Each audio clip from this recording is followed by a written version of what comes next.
नमस्कार, आप देख रहे हैं एमएटीवी न्यूज और मैं हूं आपके साथ गीतांजलि सेमवाल। तो आइए नजर डालते हैं इस वक्त की खबरों पर। मसूरी से देहरादून लौट रही एक कार देर रात पानी वाले बैंड के पास बेकाबू होकर करीब 50 मीटर गहरी खाई में गिर गई। हादसे में कार सवार 5 लोग गंभीर रूप से घायल हुए हैं। सूचना मिलते ही मसूरी पुलिस और एम्बुलेंस मौके पर पहुंची और स्थानीय लोगों की मदद से घायलों को खाई से निकालकर दून अस्पताल भेजा गया। पुलिस के मुताबिक सभी यात्री मसूरी से शादी समारोह में शामिल होकर दिल्ली लौट रहे थे। घायलों की पहचान फरीद अकरम, रतन गौड़, ओम प्रकाश, जनार्दन, मुकेश गौड़ और देशराज के रूप में हुई है। फिलहाल हादसे के कारणों की जांच की जा रही है। उत्तरकाशी के स्वतंत्र पत्रकार राजीव प्रताप के मौत का कारण अभी तक स्पष्ट नहीं हुआ है। पुलिस प्रशासन जांच में जुटा हुआ है, वहीं इसके लिए एसआईटी भी गठित कर दी गई है, लेकिन इस जांच से राजीव प्रताप का परिवार संतुष्ट नहीं दिखाई दे रहा है। उन्होंने सीबीआई की जांच की मांग की, वहीं विपक्ष भी इस पर सवाल खड़े कर रहा है। राजीव प्रताप सिंह की हत्या बहुत गंभीर मामला है, क्योंकि जिस प्रकार लग रहा है और जितने दिनों बाद शव मिला है, कार पहले मिल जाती है, शव बहुत दिनों बाद मिलता है, और उसके बाद भी लोग कह रहे हैं कि उसके शरीर यथावत था। और जिस हड़बड़ी में जो एसआईटी टीम गठित की गई उसका बयान आया है, मतलब गठित बाद में हुई, बयान पहले आ गया कि ये मौत जो है एक्सीडेंटल लगती है। तो इससे सब चीजों पर एक बड़ा कुहासा छा गया है। तो इसकी जांच जो उसके माता पिता चाहते हैं उनकी संतुष्टि के अनुरूप होनी चाहिए, या पत्रकार जगत जो जांच चाहता है वो जांच सरकार को करनी चाहिए। निर्भीक पत्रकारिता हमारे राज्य के अंदर सुरक्षित है, ये संदेश जाना चाहिए। देहरादून से बड़ी खबर, जहां सीपीएल समूह के नए प्रोजेक्ट सीपीएल टावर्स का उद्घाटन मुख्य सचिव आनंद वर्धन ने किया। इस अवसर पर उत्तराखंड वन विभाग के चीफ समीर सिंह, प्रमुख सचिव मुख्यमंत्री आर.के. सुधांशु, सचिव स्वास्थ्य डॉक्टर आर. राजेश कुमार, रंजीत सिंह समेत कई गणमान्य उपस्थित रहे। कार्यक्रम में मुख्य अतिथि के तौर पर पहुंचे मुख्य सचिव ने फीता काटकर टावर का उद्घाटन किया। इस अवसर पर मुख्य सचिव ने इक्साना समूह को बधाई और शुभकामनाएं दी। सर्वप्रथम तो मैं उनके ग्रुप को और श्री लल्लन सिंह और इनकी पूरी टीम को आज बहुत ही शुभकामनाएं देना चाहूँगा और बधाई भी देना चाहूँगा कि इन्होंने एक ऐसी फैसिलिटी, मॉडर्न वर्किंग स्पेस इस देहरादून के प्रतिष्ठित आईटी पार्क में क्रिएट किया है, जो हमारे प्रदेश में रोजगार को और व्यवसाय को बढ़ावा देगा। और आज विजयदशमी भी है, दुर्गा पूजा है, दशहरा है, बहुत ही शुभ मुहूर्त है। और जिस उद्यम से और लगन से, मेहनत से, निष्ठा से इन लोगों ने बनाया है, तो ये केवल एक व्यवसाय के रूप में ही नहीं, ये एक नवयुवकों के लिए एक मार्गदर्शक भी हैं। और इन्होंने एक वे भी दिखाया है, रास्ता भी दिखाया है कि कैसे काम किया जाता है। अगर लगन हो तो अपनी जो ऑब्जेक्टिव है, जो लक्ष्य है, कैसे आदमी अचीव कर सकता है।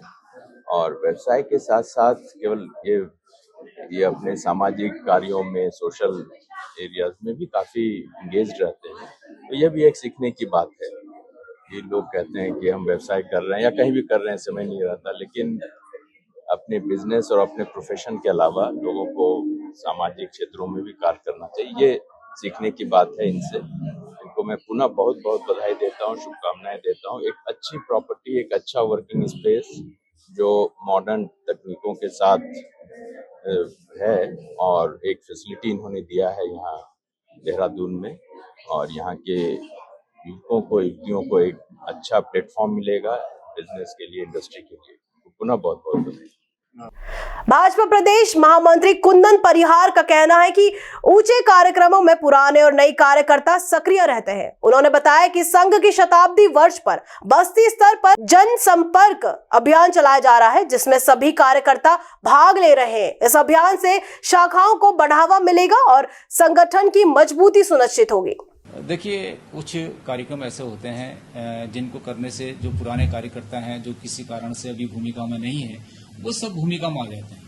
और अभी हम सबका सौभाग्य है कि आज ही जो हमारा राष्ट्रीय स्वयंसेवक संघ मातृ संगठन है, उसकी जो शताब्दी जो हम वर्ष मना रहे हैं, तो इसमें भी अनेक प्रकार के कार्यक्रम हमारे बस्ती स्तर पर, अनेक प्रकार से इसमें जनसंपर्क अभियान हमारा है। जो भी हमारे स्वयंसेवक हैं, पुराने स्वयंसेवक हैं, सभी स्वयंसेवक इस अभियान में भाग लेने वाले हैं और संघ की शाखाएं भी इसमें बढ़ने वाली है और कार्यक्रम आगे जो आएंगे उसके तहत निश्चित रूप से कार्यकर्ता को एक नए कार्यक्रम जब मिलते हैं तो उसकी सक्रियता भी बढ़ती है और उससे संगठन को भी लाभ प्राप्त होता है। चक्राता विधानसभा के जनजातीय क्षेत्र जौनसार बावर में परंपराओं और संस्कृति से जुड़े लोक पर्व पाइता आयोजन बड़े हर्षोल्लास के साथ किया गया था। उत्पाल्टा गांव में आयोजित इस पर्व में पारंपरिक वेशभूषा और नृत्य की झलक देखने को मिली। आपको बता दें कि जहां पूरे देश में 2 अक्टूबर को दशहरा मनाया जा रहा था, वहीं उत्पाल्टा गांव में वर्षों पुरानी परंपरा के तहत रानी व मुन्नी नामक 2 सगी बहनों की प्रतिकारक प्रतिमाओं को घास और धूप के फूलों से सजाकर विधिवत पूजा अर्चना के बाद कुएं में विसर्जित किया गया। इसके उपरांत परंपरा अनुसार वेणाण और पतड़ों के बीच गागली युद्ध का आयोजन किया गया, जिसे देखने आसपास के गांव से हजारों लोग पहुंचे। माना जाता है कि यह युद्ध श्राप से मुक्ति पाने की परंपरा के तहत खेला जाता है। दिन भर चले इस आयोजन में उत्पाल्टा और कुरौली गांव के लोग पंचायती आंगन में एकत्रित होकर पारंपरिक जौनसारी गीतों जैता, रास और हारूल पर झूमते गाते नजर आए। पर्व के समापन पर दोनों गांव के लोग एक दूसरे से गले मिलकर भाईचारा और सौहार्द का संदेश देते हुए वापस लौटे। मसूरी में गुरुवार देर शाम पिक्चर पैलेस चौक पर उस समय हड़कंप मच गया जब 2 गुटों के बीच कहासुनी मारपीट में बदल गई। दशहरा मेला समाप्त होने के बाद लौट रही भीड़ के बीच अचानक हुए इस बवाल से माहौल तनावपूर्ण हो गया। धक्का मुक्की और गाली गलौज के बाद दोनों पक्षों में जमकर मारपीट हुई, जिसमें 3 युवक घायल हो गए। भीड़ में मौजूद लोग घबराकर अपने परिवार और बच्चों को लेकर मौके से भागने लगे। सूचना मिलते ही मसूरी पुलिस मौके पर पहुंची और भारी मशक्कत के बाद स्थिति को काबू में किया। कुछ युवकों को हिरासत में लेकर कुलड़ी चौकी ले जाया गया। पुलिस ने बताया कि अब तक किसी भी पक्ष ने तहरीर नहीं दी है, लिहाजा कोई कानूनी कार्रवाई नहीं हुई है। हालांकि पुलिस का कहना है कि यदि शिकायत मिलती है तो नियम अनुसार कार्रवाई की जाएगी। इस घटना से स्थानीय लोगों में दहशत का माहौल बना हुआ है और उन्होंने सुरक्षा व्यवस्था मजबूत करने की मांग की है। देहरादून से बड़ी खबर, चारों धाम के कपाट बंद होने की तिथि घोषित कर दी गई है। 22 अक्टूबर को 11:36 पर सबसे पहले मां गंगोत्री धाम के कपाट बंद होंगे। उसके बाद 23 अक्टूबर को सुबह 8:30 बजे बाबा केदार धाम के कपाट बंद किए जाएंगे और 23 अक्टूबर को 12:30 बजे मां यमुनोत्री धाम के कपाट बंद होंगे। अंत में 25 नवंबर को 2:56 पर बद्रीनाथ धाम के कपाट बंद कर दिए जाएंगे। आज की रिपोर्ट में इतना ही। ऐसी तमाम अपडेट्स के लिए बने रहिए हमारे साथ।